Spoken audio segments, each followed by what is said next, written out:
Ruotsi pääsee pyörittämään. Ja tuleeko tästä sitten Sundinille paikka? Tulee Sundin maalin kulmalle ja... Oi herranen aika, miten helposti Ruotsi pääsee johtoon. Rangaistusta vajaa puoli minuuttia jäljellä. Niinimaa uudestaan. Ja Niinimaa levittää jälleen maalin eteen! Ja siellä on! Laulun aika! 7.31 ja Suomi tasoittaa yhteen. Sitten vaan antaa mennä. Sellainen... Ai, mikä laukaus! Ai! Teemu vetää yläkulmaan! Ja Salo haroo sieltä, kun värisee verkossa toisen kerran ylivoimalla peräkkäin. Ja Kallio ottaa taitavasti kiekon haltuunsa. Pelaaja!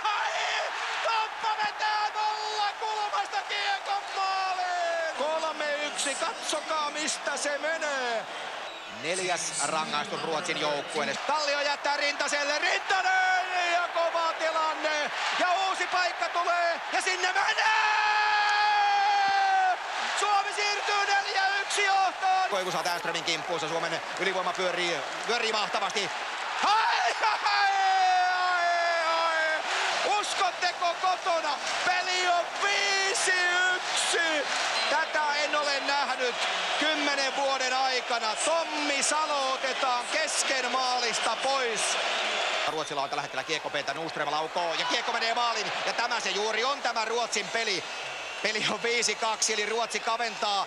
Nummeliin ja sitten lähtee suomalaispelaaja jäähylle. Nyt eletään todella kriittisiä hetkiä tässä ottelussa. Forsberg ja maalin eteen loistavasti syöttö ja kiekko pomppii jo siellä ja pomppiiko se maaliin? Pomppii! Ruotsi on kaventanut jo 5-3 ja kiekon menetys Selänne yksin läpi ja Teemu ei! Teemu Telkvist torjuu ja jälleen on kova tilanne ja maali.